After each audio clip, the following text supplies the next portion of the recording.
Okay. All right. Hi, everyone, and welcome back to the Two Words podcast, the podcast where we talk at the intersection of business, technology, finance, personal, and professional development. We are just two dudes living and working in London, and we talk about anything that interests us, really. I'm Juan. I'm a management consultant working for a private equity specialized firm, and I'm an aerospace engineer by training. And I'm joined by Dan, who is the finance wizard out of the two, business background, working for a large retail corporation. Dan, how are you feeling this week?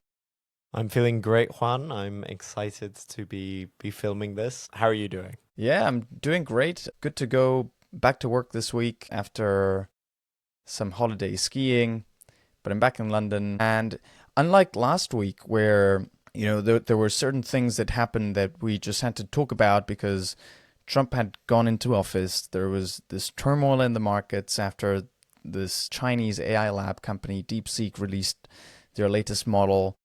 There was a company that broke the sound barrier. So we just had to talk about all of these very interesting things. This week, there are still many things going on with Trump and the tariff war that he's implementing, etc. And there are some things that we would like to talk about. But all in all, I feel like things have slowed down a little, which means that we can focus on other topics that we have wanted to talk about on this podcast for some time now.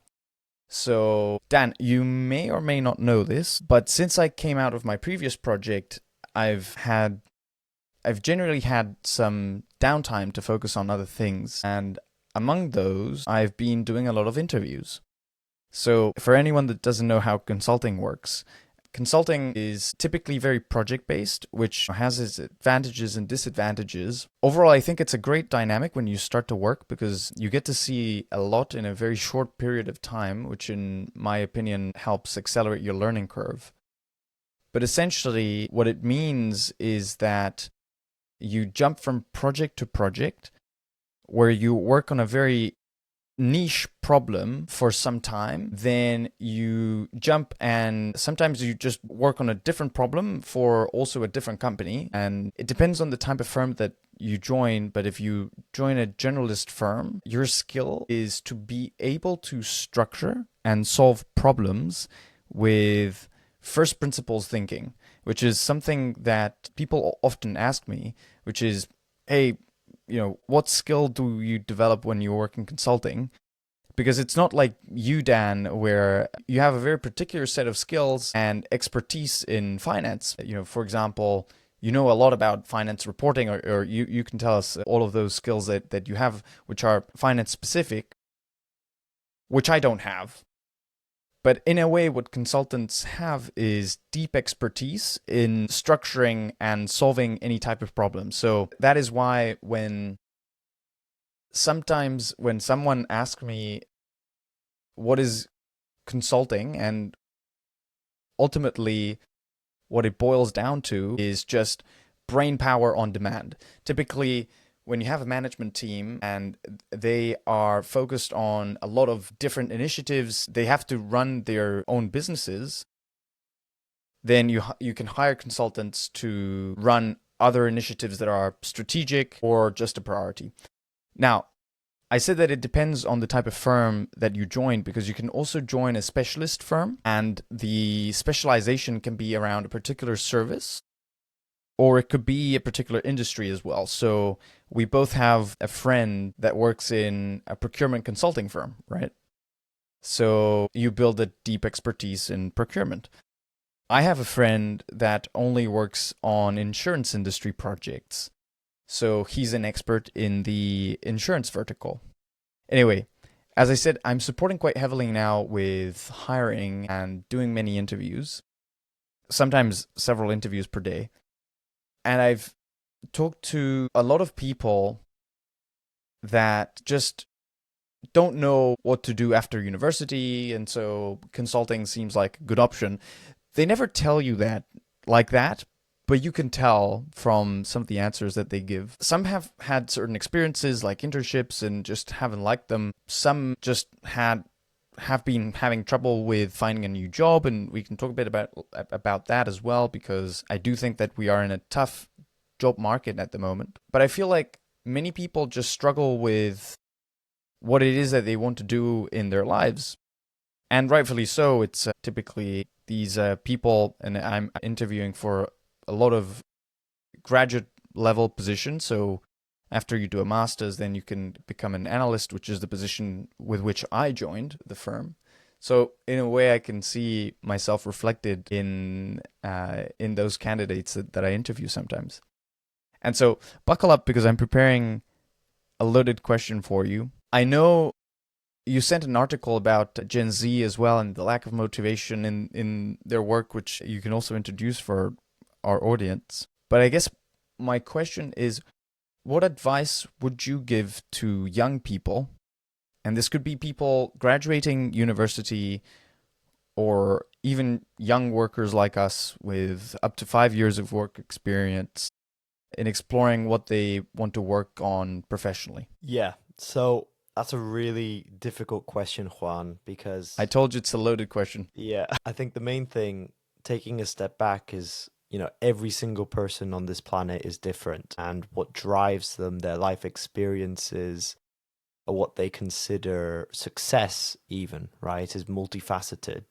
From, a financial position, people care more about their financials. Some people care more about being able to be close to home, seeing their family, or making time for the hobbies that they're interested in, if that's, sports or art or anything in between, right? So I think the first thing before we get into, do you go down a graduate scheme route? Do you go into consulting? Do you go for, an architecture for, or a psychology role in the public sector, or working for the government, or all sorts, or an entrepreneur, right? I think is first something I find is really important is understanding yourself. And to be able to make those decisions, you need to think about a multifaceted aspect of how you would look at your life, right? I think ikigai is a great concept that the Japanese invented, which is effectively,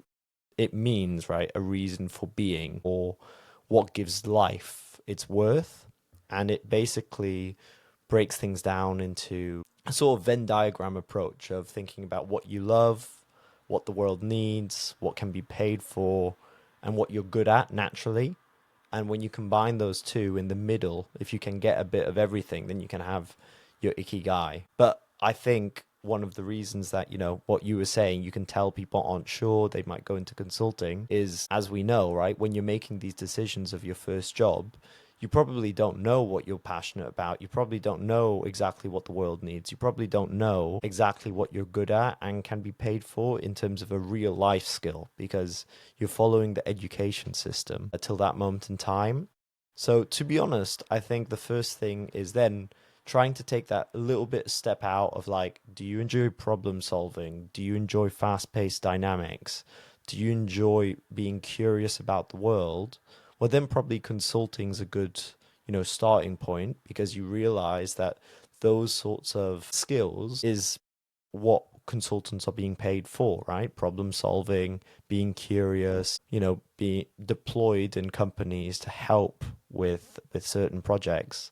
I don't think it's just consulting, right? I think depending what you do, you can go to a graduate scheme where you on a rotational program, a bit like mine, where you effectively jump into different roles, and the expectations are you problem solve, you develop, you leave a lasting legacy. So that's one way of looking at it. But I think, we might be more financially prone as well in terms of our general belief systems and value systems.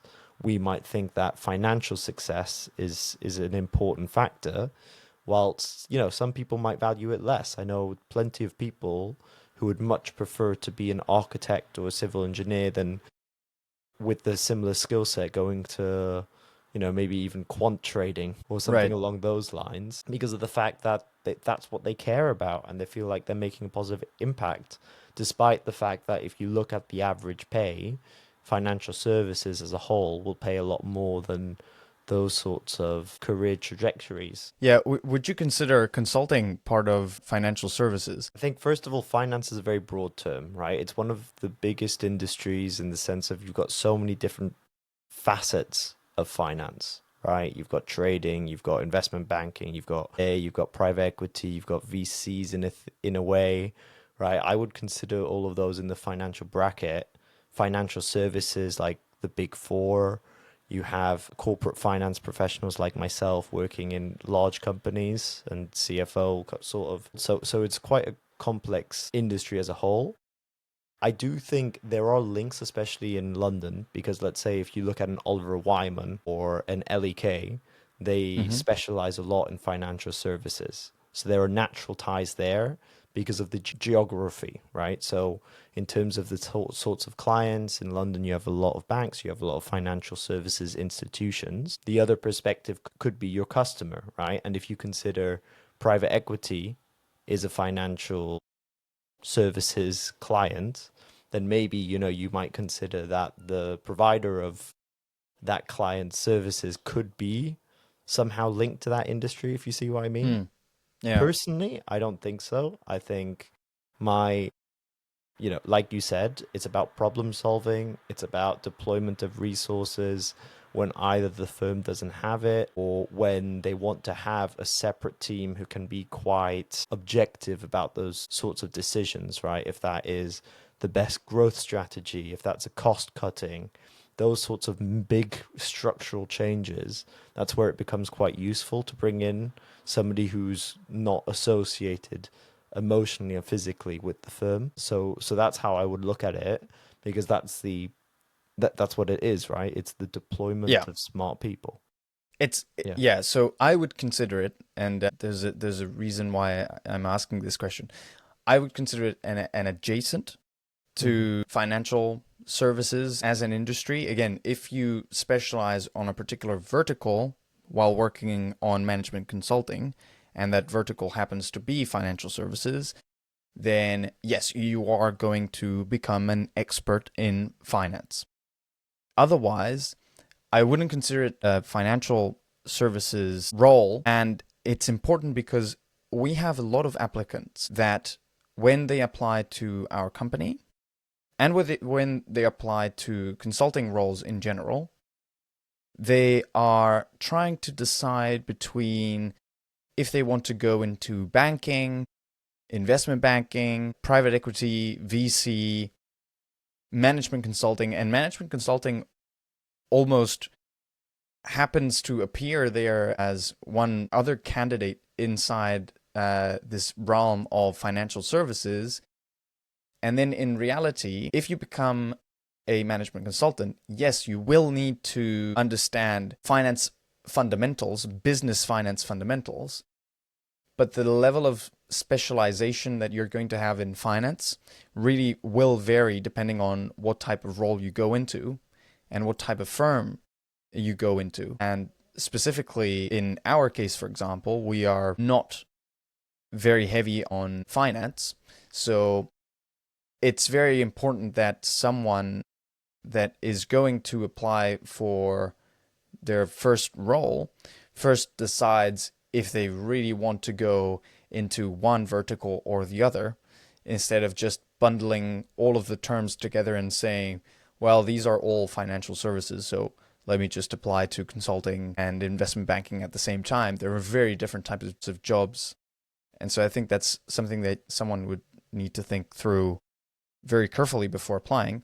Let me just tell an anecdote, because it's very funny what you said. I completely buy into what you said earlier, where there are certain people, and thank God that there are these people in the world that value their passion much, much more than the financial incentive.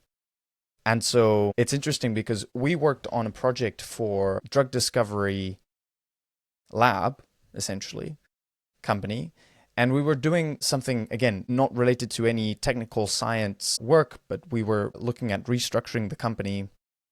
And one of the problems that we identified at the company was that they had these study directors that wouldn't stay in track with the profitability that was allocated to the projects. And now, that can be a sales issue. It could be that sales are overselling the projects, and then in reality they need more resource than what they had been sold at. Or it could be, and in this case we identified that this was really what was going on, that the scientists would just book more hours and work more on the projects because they were carrying out drug discovery projects in the oncology world, and their passion was just solving cancer, right? Finding a cure for cancer. That's why they were there. But the company, at the end of the day, it's a company, and so it needs to make money. And they would sell these projects, and scientists would just repeat experiments. They would just book more hours on the project, and they just did that because they just wanted to cure cancer. And so we said, okay, let's think of potential solutions for this.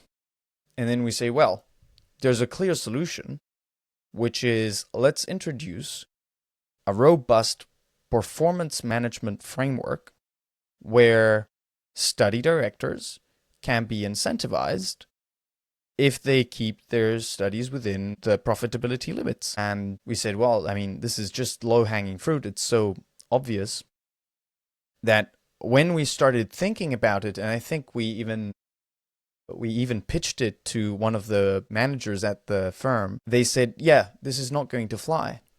This is not going to fly because these people, they don't care about if they can earn, £5,000 more or £5,000 less if they keep their studies within profitability.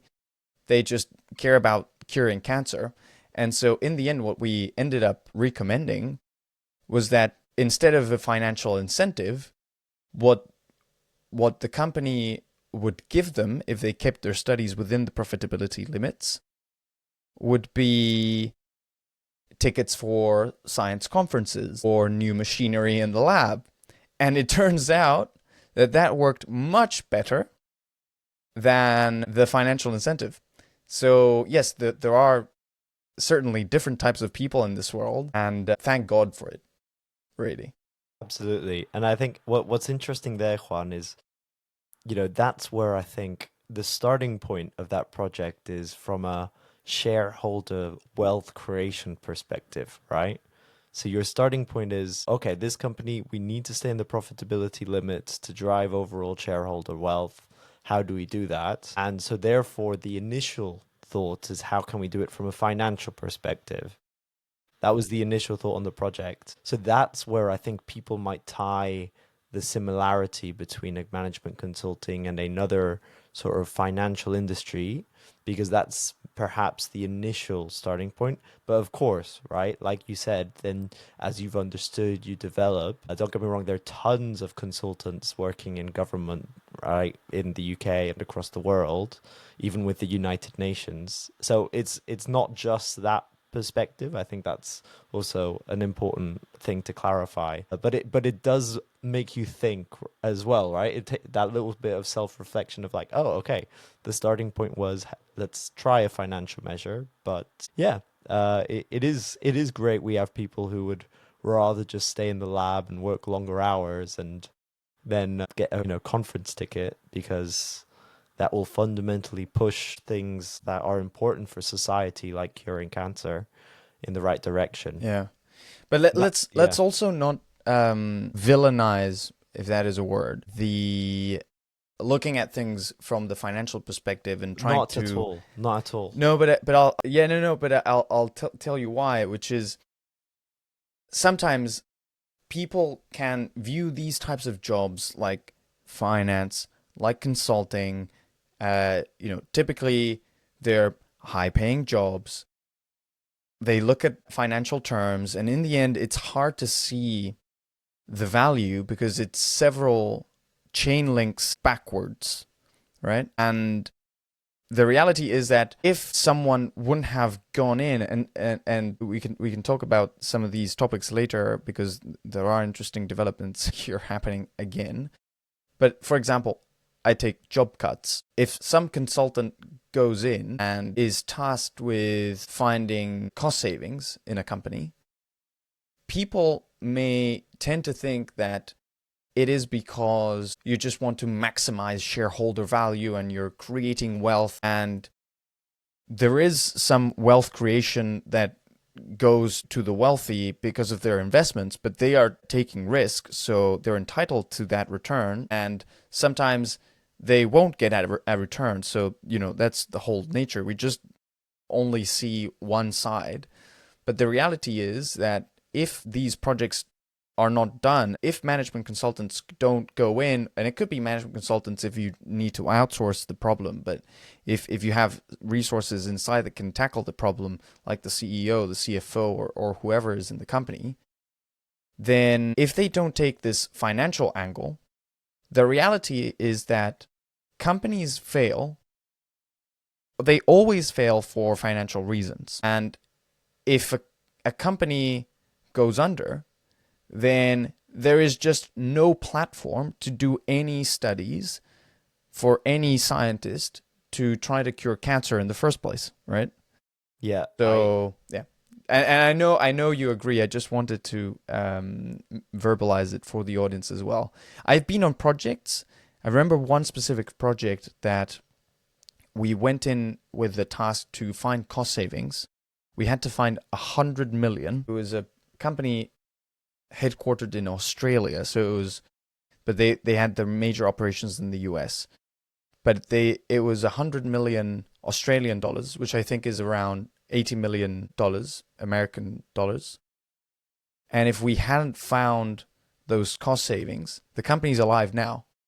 If we hadn't found those cost savings, and some of those, I think it's fair to say the majority of the cost savings came from people savings.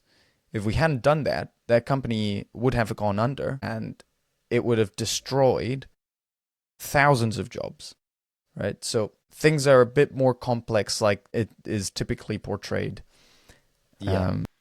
I think that's really something important to grasp, is because a lot of people like to victimize or villainize, especially when it's coming to these topics, right? These negative sort of topics, bearing in mind that whoever's, leading those, even if it is a consultant, if it's internal to a business, it is a draining and actually a horrible topic to discuss.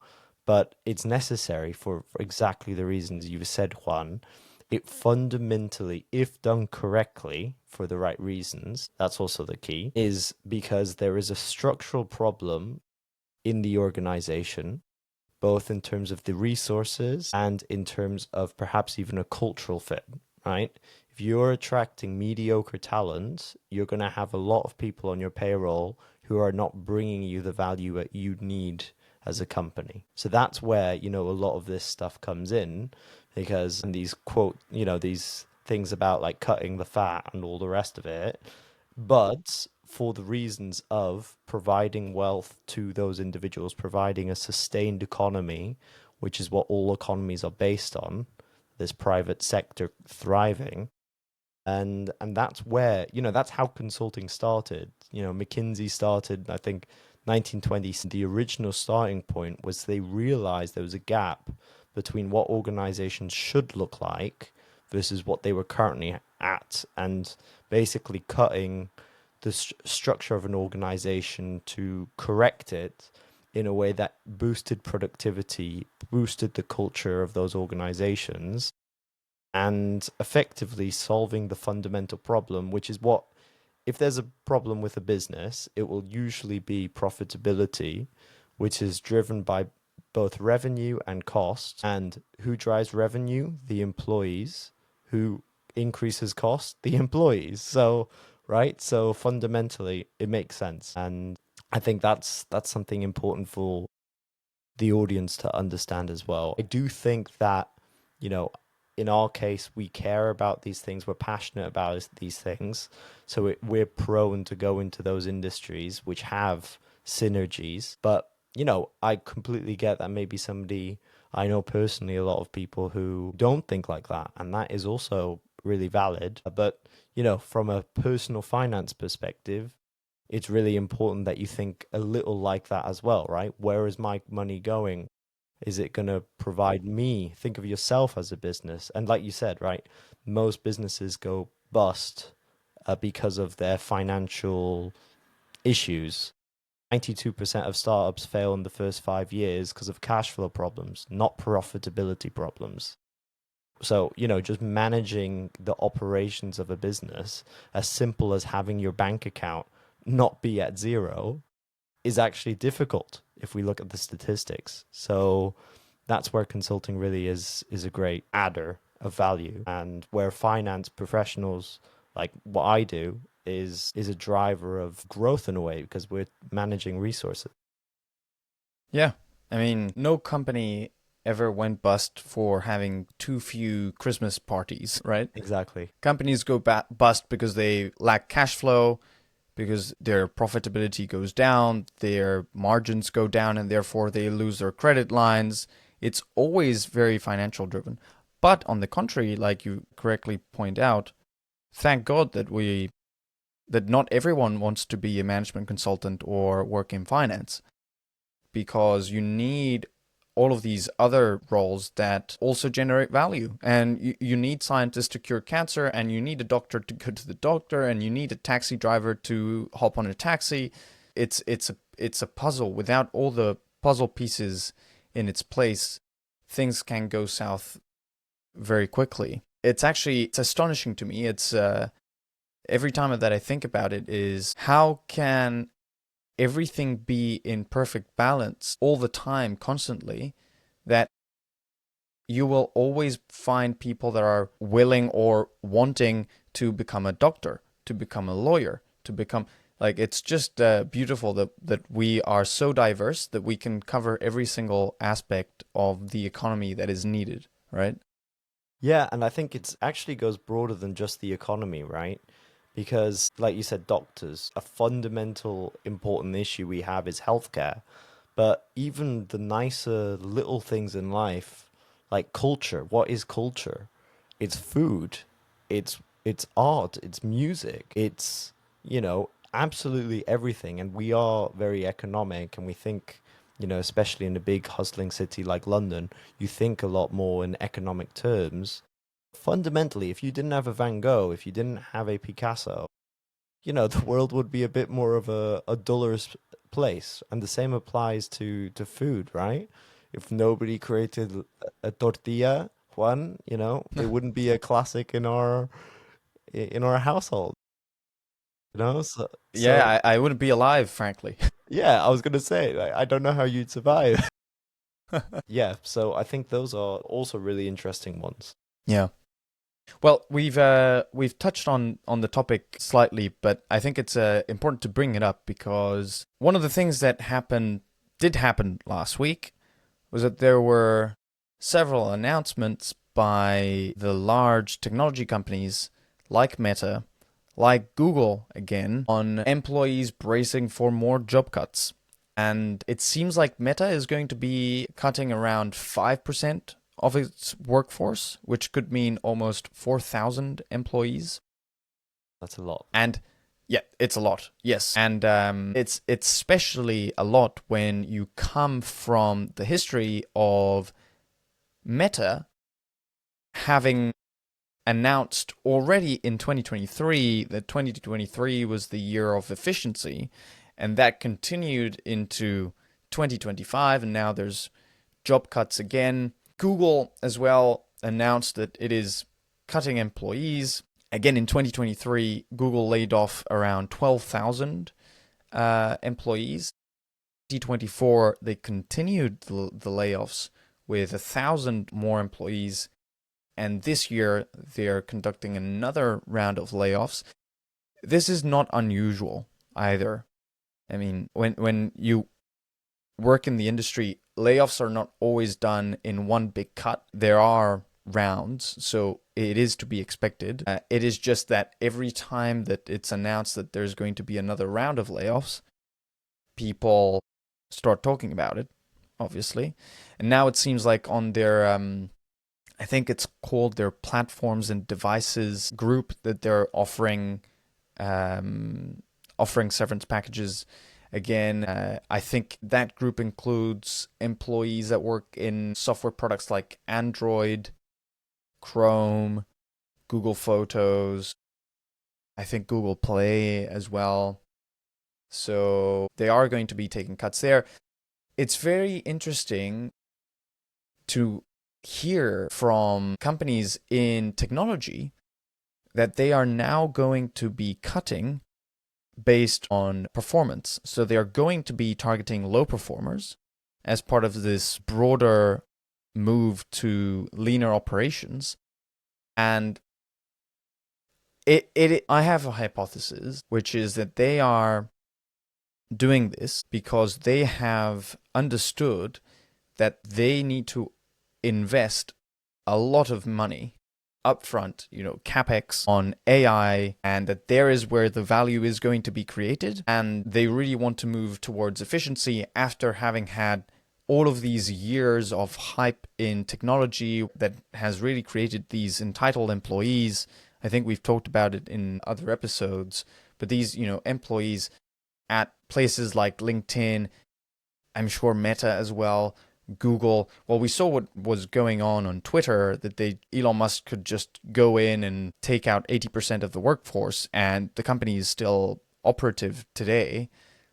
But in Google, I've always talked about this 20% bullshit project that they have, which is basically, for anyone that doesn't know, at Google, I think either all employees or most employees can access this 20% project that basically means that they can work 4 days a week on their real job and 1 day a week on another project that can be something that they have sourced themselves or a project for an NGO, which just to me means that they can easily take out 20% of the workforce. I mean, if I was a shareholder in Google, I would be just questioning that and just saying, well, if you can offer that, then just get rid of 20% of people. Although there is the point that some of the biggest innovations happen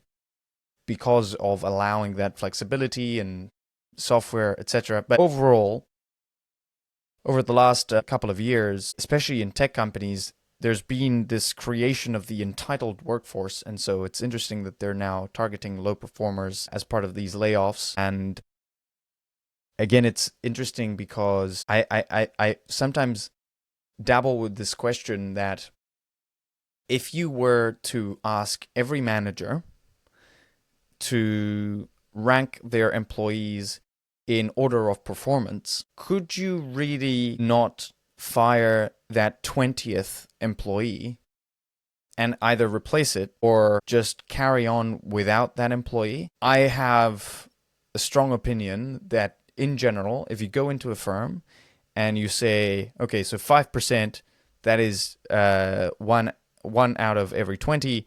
If you go and you ask every manager to rank their employees in order from 1 to 20, and you ask them to cut the 20th, then you've got your 5% reduction. And if you haven't done, especially if you haven't done performance-related job cuts in a considerable amount of time, then that's a very powerful lever to pull. I don't know what your feeling is on this, Dan. I think so.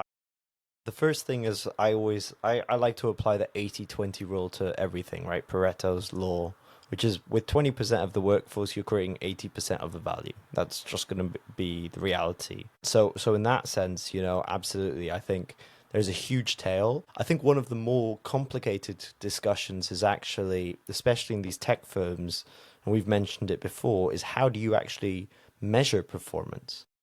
Because just writing code, the amount of lines you write doesn't actually necessarily mean you're a high performer, is my understanding, right? It's quite difficult to have a quantitative approach. It's not as simple as, A plus B equals C. And that's where I think some of this gets complicated because people don't necessarily have the right information. There are too many components to consider. I do disagree though with the 20%, project being not very value adding. I do think that if done correctly, it can either increase motivation or, like you said, right, these side projects can become huge actual products in themselves, right? I think in theory, if you're hiring the smartest top school talent straight out of university into these, very competitive firms, you can actually get them to build something great for you, and they'd be happy because it's their little project on the side. Yeah. No, Like, obviously that's a yeah, good point. I mean, there's no question about it. yeah, I just know some people at Google, and I know how it's typically applied. yeah. And then the other thing is, so I know this from work because we did a cost cutting 2 years ago, and now we're doing another cost cutting currently. And one of the main reasons you might have various cost cuttings is the actual implementation of that cost cutting. So, it can be driven, when I say implementation, I break it down in two parts, right? Which is, what are you trying to achieve? Is it that you've either already in a very short period of time increased your workforce dramatically and now need to sort of correct it, or did you just overall achieve that new structure that you're trying to achieve? So the management decision influence on the actual objective, right? Which is a better organization, person X is trying to save their team, sort of thing. And what we see in our company is we tried to do that a few years ago. It went the other way, and instead of firing people, we ended up with more employees because of the execution of that project. Now, I know that in Google, it's a bit of a different story. I know they increased their workforce by 20% between 2021 and 2022. And then you said they wanted to do like 10, 12,000 layoffs, right? In 2020, so in 2023, they reduced their workforce by 12,000 people. Yes. Okay. So the stat I have is 8,000. So I don't know if there was a Right. mismatch between But what they it doesn't matter in the grand scheme of things. It's between 8 and 12,000. Yeah, no, but my point is, let's say they were trying to aim for 12, but they actually hit 8, then you still need to keep going in terms of the cost cuts to get to your final sort of Right. Well, structure. yeah. You So see what I mean? yeah, I see what you mean. There's a third element there that plays a key role, which is you need to take into account your business plan as well, right? So if you say we have too many people for the amount of work that we do, or in other words, if you can translate it to revenue, we have too many people for the revenue that we're currently doing, then there's two options. If you don't have a plan to grow your revenues, then you need to get rid of people, right? Or if what you want to do is to do more with the same amount of people, then you keep a balance and then you grow, but you don't grow your employee base. And so typically what companies also do when there's job cuts applied is that they apply a hiring freeze as well, which can be very dangerous because there are certain things that can be very dangerous. So one is applying a very hard hiring freeze. It's a great way to shrink your workforce through natural attrition because people naturally leave. You'll always have between 5 or 10%. I mean, it depends on the industry, but let's say 10% of your organization will always leave the company every year, right? So that's why you always need a hiring machine. Another thing that is also very bad is to apply these severance packages that you offer to everyone, because what typically happens is that your highest performers will take the package and then they will leave because they are the skilled professionals that have it a lot easier to find a new role. And so every time that I hear about these shotgun approach packages that are offered to everyone, I almost cringe a little bit, because the reason why we come in is because when you think about the problem and you structure it like a management consultant, you can do the cost savings in a surgical way that will not impact the organization. And that is the value. Now, there are other points with this, which is like, for example, that there are certain regulations that just force you to offer the package to everyone.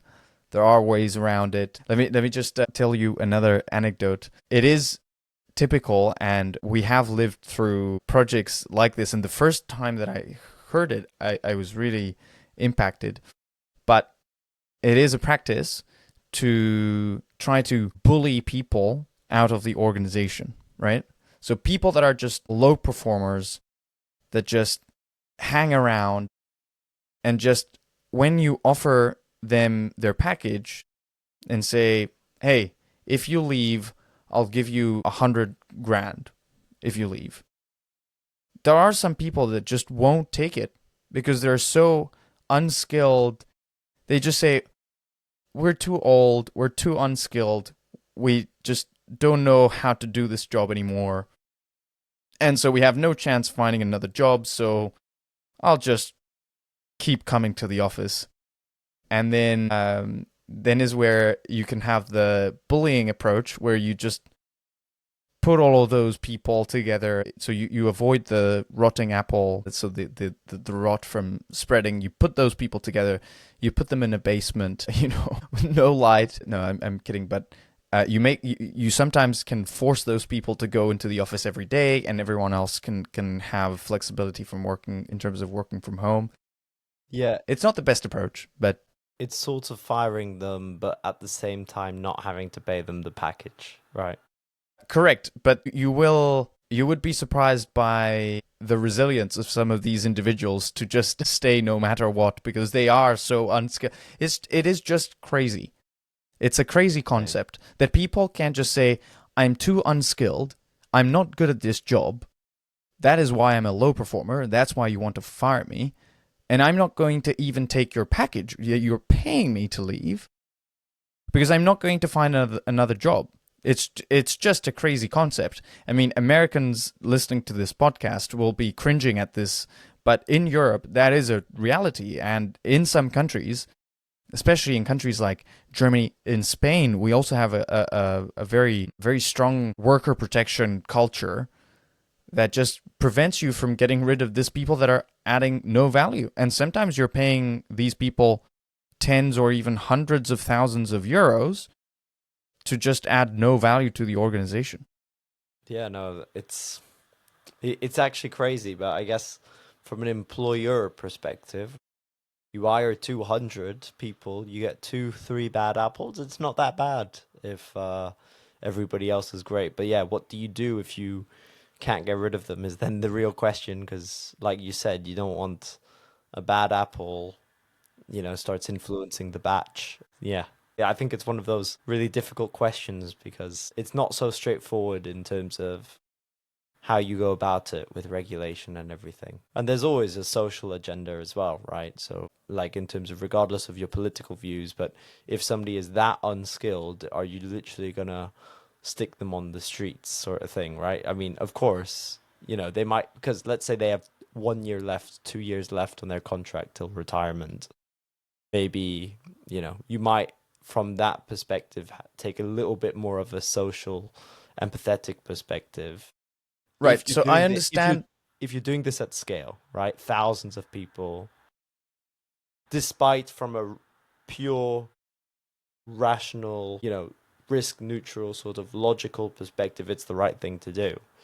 I understand the empathy point. My brutally honest answer is yes, you put those people on the street. Because it's not the company that needs to pay for those people not being unskilled. That's why you have a government, right?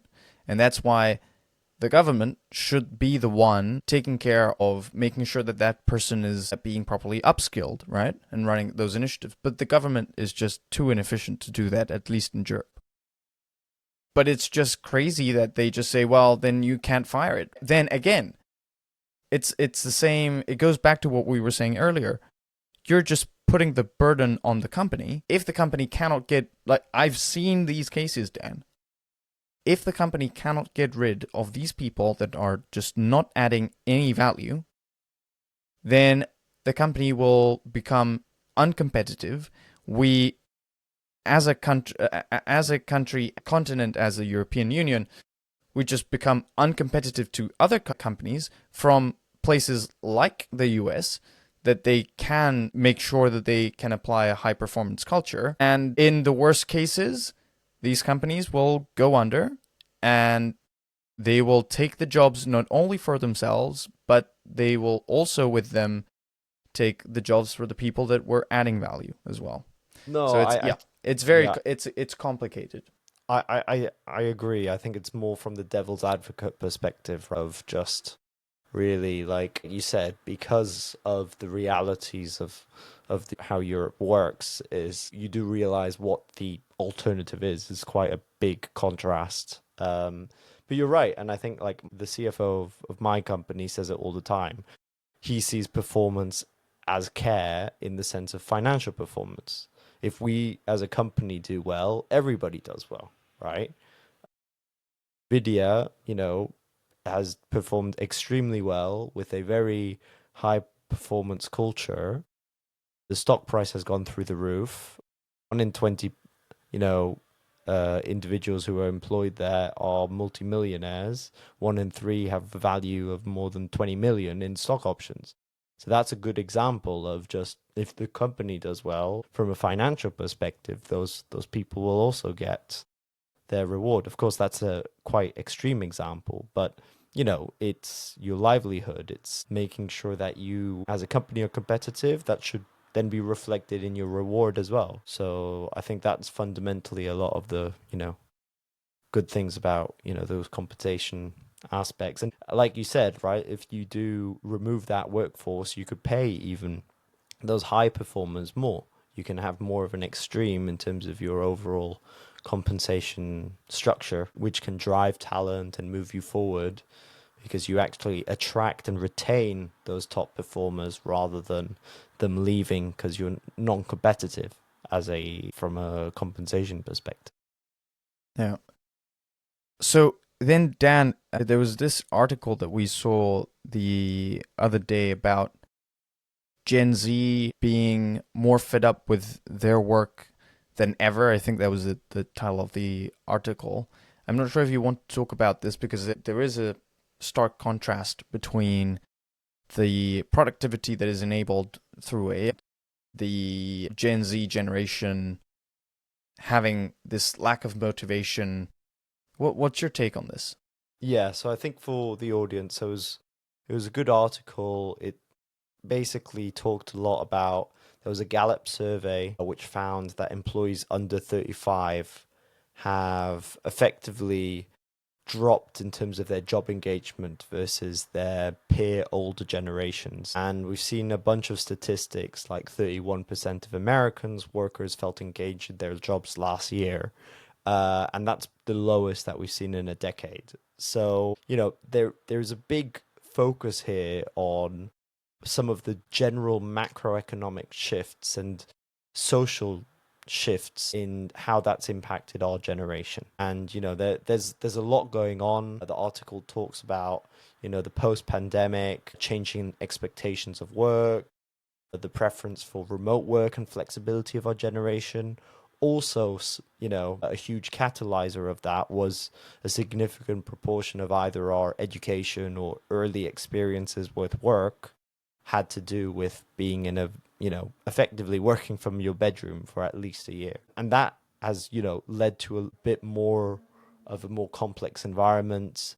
That has also stimulated a bit like difficulty to adapting to traditional work structures. But we also see a sort of different opinion with the rise of social media, people's, I guess, general ability to get information from the internet, which means that people have become curious about alternative income sources, content creation, financial literacy has become a big topic for a lot of young people, entrepreneurship.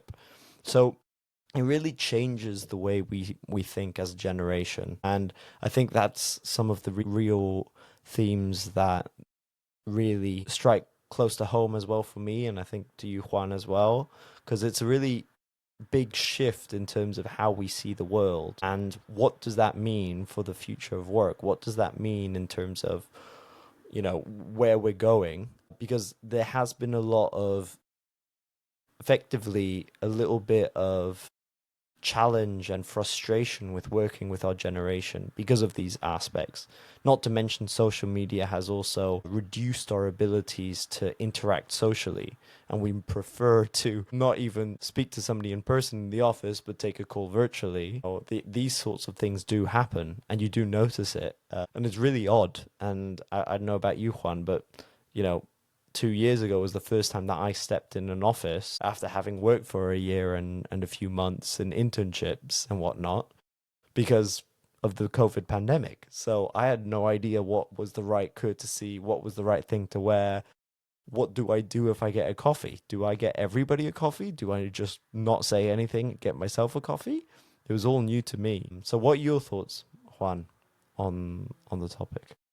Yeah, I don't want to come across as too brutal, but I will summarize it in a very short sentence, which is hard times create strong men create good times create weak men, and weak men create hard times, and we're at the phase where good times create weak men. I'll leave it at that. I think that's, yeah. We have an entitled generation, and it's going to be interesting, to say the least. Yeah. I mean, I think there's a aspect of complexity there though as well, right? The financial pressures we face are a completely different world to what previous generations have faced. So there are facets of it, but yes, I generally would agree that, having a lower work ethic generally, as a whole, not being able to work hard or being too lazy to go to the office might be a bit of an extreme, really. But I'll caveat it as well, because it just happens to me as well. So I just realized that we are in that phase where if you were to talk to our grandparents when they had to go to the mine and work, and they would just shut up and go to the mine and work, sometimes I just don't feel like going to the office, and I can just not go to the office. Or I expect there to be snacks in the office, for example. And if there are no snacks, then I'll get annoyed, right? So yeah, I'm part of that generation as well. I just realized that it is a problem, and it will continue to be a problem unless there's a change in work ethic by some people. It's not everyone, but I can see how it could be very difficult to work with some of those more entitled people in our generations. Okay, Dan, should we go into the 2 words of the week, 2 words of the podcast for everyone that is not aware? Maybe you can explain it this time, Dan. Absolutely. So, everybody, the name 2 words refers to a few different things of the podcast, but the main thing that it refers to is we want to finish each episode with our 2 words of the week. So that captures the episode, any topics that we're interested in, and just generally the anecdotal points for both myself and Juan. So Juan, without further ado, have you got your 2 words?